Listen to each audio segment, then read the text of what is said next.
Et tu vois, c'est la fin, on se retrouve pour une nouvelle vidéo Lego. Aujourd'hui, deuxième jour, tout simplement, de mes reviews de livres. Simplement parce qu'aujourd'hui, on va parler du deuxième tome de Ninjago Spijitzu Brothers, le repère de Tadabrax. Donc, comme la dernière vidéo, d'ailleurs, si vous ne l'avez pas vue, je vous renvoie vers celle-ci. C'est une très bonne introduction à Ninjago Spijitzu Brothers. Donc, voilà, c'est mieux si vous avez vu la première vidéo, parce que c'est directement lié en fait à ce deuxième tome, parce que c'est une suite directe, tout simplement.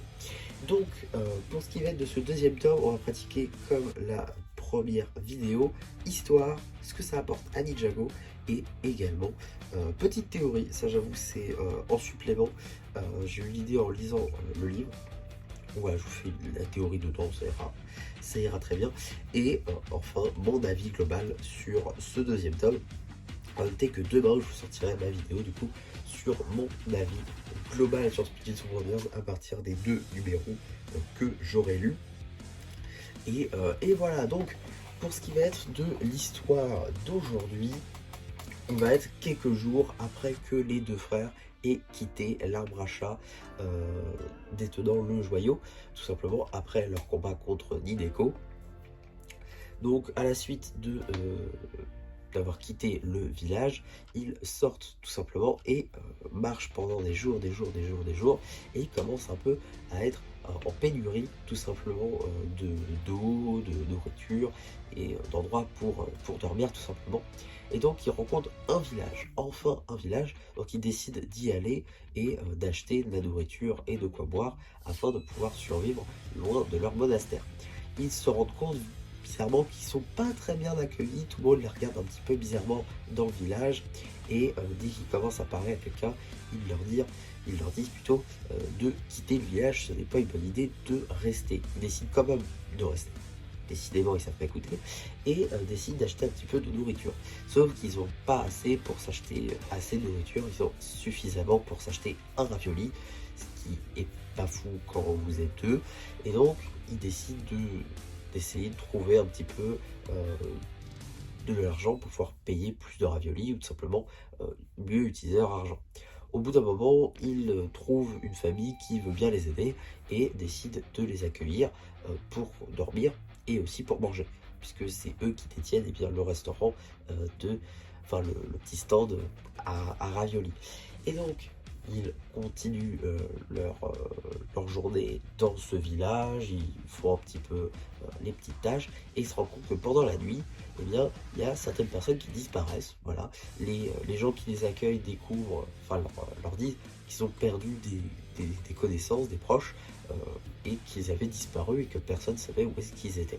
Il y avait même des petits murmures pendant la nuit, mais personne ne savait à quoi ça faisait référence.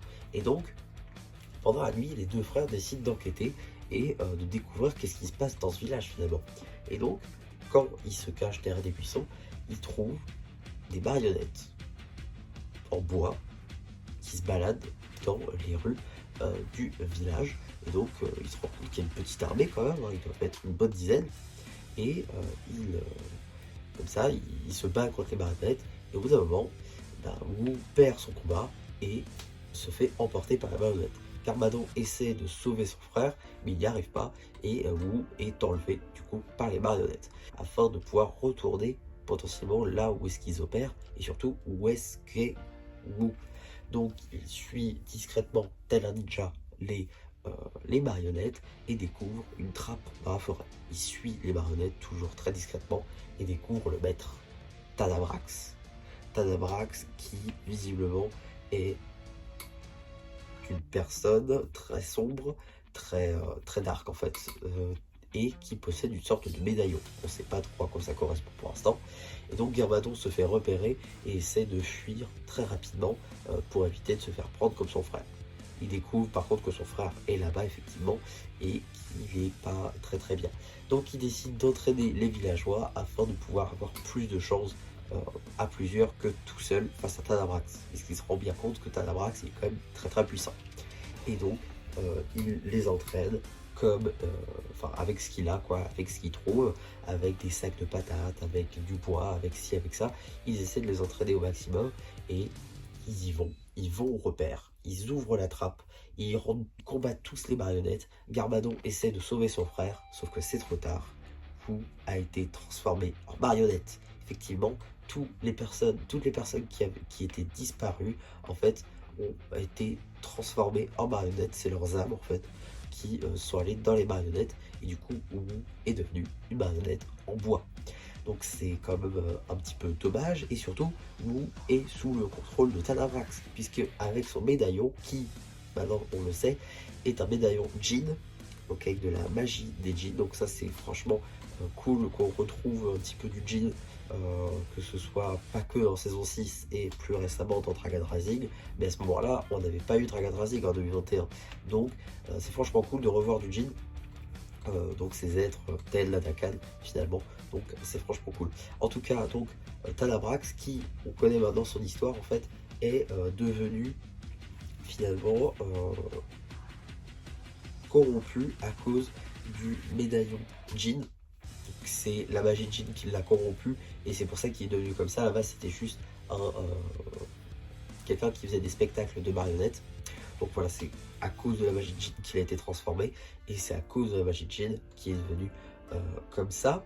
Et donc, Tanabrax décide d'essayer d'envoûter Garbadon, sauf que ça marche pas.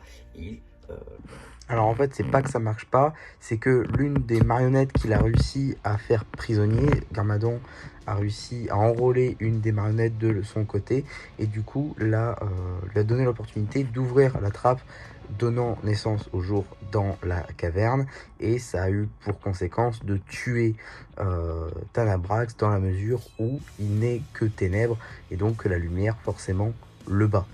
Garbadon arrive à inverser la magie Jin avec le médaillon et retransforme Wu avec du coup dans son corps, donc il retrouve son frère et la marionnette perd toute vie.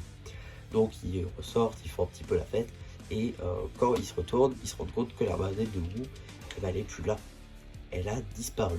Personne ne sait où est-ce qu'elle est, aucune idée. Voilà, tout le monde récupère ses proches, la famille récupère le frère qui était disparu, qui était devenu la marionnette un petit peu secondaire. On va dire c'est l'espèce de bras droit de Tanabrax sur feu. Et donc il revient auprès de sa famille, donc tout le monde est content et tout. Sauf que la marionnette a vraiment disparu. Quelques jours après, ils décident de repartir du village, les deux frères. Et puis on se rend compte en fait que Wu racontait toutes ces histoires-là aux ninjas. C'est vrai que ça je l'ai pas dit dans la première vidéo. Mais en fait à la base, ça se passe après la saison 10. Et Wu raconte l'histoire aux ninjas en fait à partir de petites choses qu'il voit. Il me semble que c'était donc pour ce tome-là, c'était un spectacle de marionnettes. Il disait non, pas les marionnettes. Je vais vous raconter l'histoire et donc il raconte ce que je viens de vous raconter. Donc voilà pour ça. Et quand le spectacle de marionnettes s'en va, en fait, on se rend compte que tout derrière, il y a la marionnette de Wu qui est encore là, qui du coup on imagine est vivante encore. Voilà. Et donc je me suis dit une petite théorie. Et si, parce qu'on sait que Wu n'est pas mort, mais on sait aussi qu'il n'est pas sous forme corporelle. On le voit bien, il est sous forme d'âme, un petit peu, enfin c'est bizarre. Et donc, je me suis dit que peut-être Wu pourrait revenir dans sa marionnette en bois et du coup avoir une sorte de corps, en tout cas, donc un semblant de corps. Voilà, je pense que ça pourrait être sympa. En plus, ça pourrait encore plus finir l'arc de cette petite marionnette. Ça pourrait franchement être super cool. Donc voilà pour la théorie. Qu'est-ce que ça apporte à Ninjago? Bah déjà la magie Jin qui est présente depuis quelques temps. On peut imaginer que Nadakan n'est pas le premier Jin à être apparu sur les terres, ou en tout cas qu'il a laissé des traces de son monde, plus que ce qu'on peut le croire. Donc ça c'est franchement cool.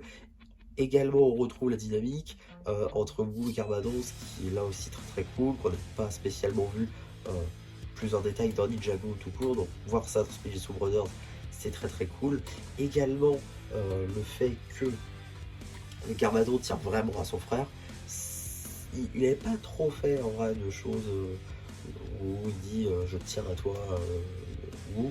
Là il a fait en sorte d'entraîner quand même des gens qui n'étaient pas près du tout à faire ça, et il a sauvé son frère. Donc voilà, là encore ça rejoint la dynamique entre les deux frères. Franchement, c'était très très cool. Et j'espère par contre, parce que malheureusement c'est le deuxième tome et surtout le dernier qu'on a eu en France, j'espère qu'on aura les deux autres, parce que oui, si vous ne le savez pas, il y a 5 tomes techniquement, mais que 4 sont sortis dans le monde. Le cinquième a été annulé au profit d'un livre Dreams, malheureusement, et du coup on ne connaîtra jamais la fin en fait, tout simplement, même si, bon, techniquement, voilà, je veux dire, on sait que Garbato est devenu méchant par la suite, et donc du coup il n'a pas été guéri, mais quand même, voilà. En tout cas, voilà tout simplement ce que je pouvais dire. Mon avis tout simplement là-dessus, bah écoutez, je trouve que c'est un bon livre, c'est une bonne suite, encore une fois. C'est peut-être mon préféré, peut-être parce que je me suis fait un peu spoil sur le chara-design de Tanabrax et que du coup j'avais un petit peu kiffé le perso et que j'ai peut-être commencé par le tome 2 au lieu du tome 1, c'est pas impossible. Mais tout ça pour dire que je trouve que c'est un bon livre, très honnêtement ça peut occuper. Et là encore, vous dites pas, ne vous dites pas que je vais lire un chapitre par jour. C'est faux, parce que vous allez en lire plus. Très honnêtement, c'est ultra addictif, je sais, je l'ai déjà dit, mais c'est franchement super cool en fait à lire. Et vous allez en lire 5-6 par jour, en fait, ça va être juste top. Franchement, c'est une super expérience de lecture pour le coup. J'ai vraiment kiffé et j'ai pas vu passer l'heure en fait quand j'ai lu tout simplement ces 2 tomes. C'était franchement très très cool. Donc voilà un petit peu ce que je pouvais dire sur ce livre. J'espère en tout cas que ça vous aura plu. Surtout demain, soyez au rendez-vous, donc abonnez-vous, activez la cloche, tout ce que vous voulez. Laissez un commentaire aussi, c'est très important, et likez la vidéo, puisque demain, du coup, je vous sors mon avis global sur Spiritus Brothers, avec également la meilleure miniature que j'ai jamais fait de ma vie.